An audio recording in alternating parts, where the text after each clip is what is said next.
नमस्कार, मैं हूं नेहा और आप देख रहे हैं यूएनएन। राजा महेंद्र प्रताप सिंह यूनिवर्सिटी का शिलान्यास पीएम मोदी द्वारा किया जा चुका है और जब से ये यूनिवर्सिटी बनने की खबर आई है तब से राजा महेंद्र प्रताप सिंह काफ़ी चर्चा में आ गए हैं। लेकिन शायद ही आज की पीढ़ियों में कोई जानता होगा कि राजा महेंद्र प्रताप सिंह कौन थे। तो आज हम उन्हीं के बारे में बात करेंगे और जानेंगे कि आखिर राजा महेंद्र प्रताप सिंह कौन थे और उनके नाम पर ये यूनिवर्सिटी क्यों बनने जा रही है।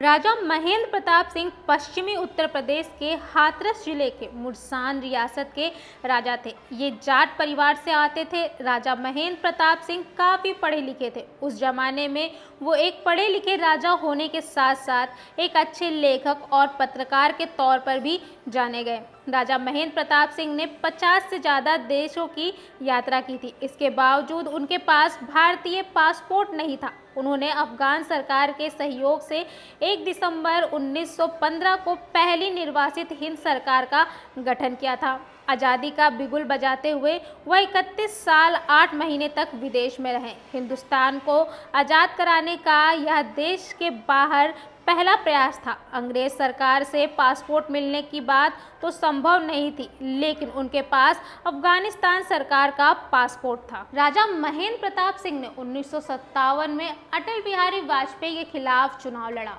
और उन्हें इस चुनाव में हराया भी, और इस चुनाव में जीतने के बाद उन्होंने अटल बिहारी वाजपेयी की जमानत तक जब्त करा दी थी। महेंद्र प्रताप सिंह के बारे में इतिहास में कई सारी बातें दर्ज हैं और उन्हीं में से एक बात है महात्मा गांधी जी के साथ। जी हाँ, महात्मा गांधी जी महेंद्र प्रताप सिंह के काफ़ी प्रशंसा किया करते थे और उनकी जो बातचीत है वो हमेशा महेंद्र प्रताप सिंह से हुआ करती थी। जी हाँ, जब महात्मा गांधी अफ्रीका में थे तो पत्रों के द्वारा वो महेंद्र प्रताप सिंह से उनका हालचाल लिया करते थे।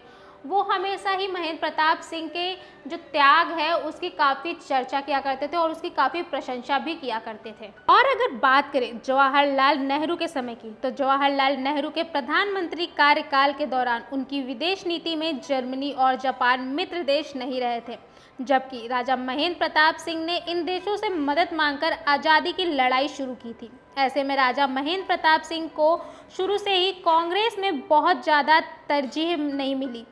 इस सब के बीच में जो चर्चा सबसे आम रही वो ये थी कि अलीगढ़ मुस्लिम यूनिवर्सिटी के लिए राजा महेंद्र प्रताप सिंह ने ज़मीन दान दी थी और यूनिवर्सिटी कैंपस के उनके योगदान का कहीं भी जिक्र नहीं हो रहा था। ऐतिहासिक तथ्यों के अनुसार राजा महेंद्र प्रताप सिंह के पिता घनश्याम और सर सैयद अहमद काफ़ी घनिष्ठ मित्र थे और अलीगढ़ मुस्लिम यूनिवर्सिटी के पहले यहाँ पर जितने भी स्कूल और कॉलेज चलते थे वहाँ उन्होंने काफ़ी मदद की थी। राजा महेंद्र प्रताप सिंह के एएएमयू के निर्माण में उनके योगदान पर उमर परिजदा ने कहा कि राजा महेंद्र प्रताप सिंह ने अलीगढ़ मुस्लिम यूनिवर्सिटी को 1929 में 3.8 एकड़ की ज़मीन लीज पर दी थी। यह ज़मीन मुख्य कैंपस से अलग शहर की ओर है, जहां आज आधे हिस्से में सिटी स्कूल चल रहा है और आधा हिस्सा अभी भी खाली है। आज भले ही उनके नाम पर तमाम चर्चाएं हो रही हैं और हिंदू मुस्लिम को लेकर बहस हो रही है, लेकिन इतिहास में जो उनकी छवि दर्ज हुई है उसके आधार पे यही जानने को मिलता है कि वो हिंदू मुस्लिम कभी भी नहीं करते थे। उनके लिए तो सभी देशभक्त जो थे वो एक समान थे और सभी देशवासी उनके भाई थे। इसीलिए हिंदू मुस्लिम की बहस से बढ़कर उनको सिर्फ एक देशभक्त समझा।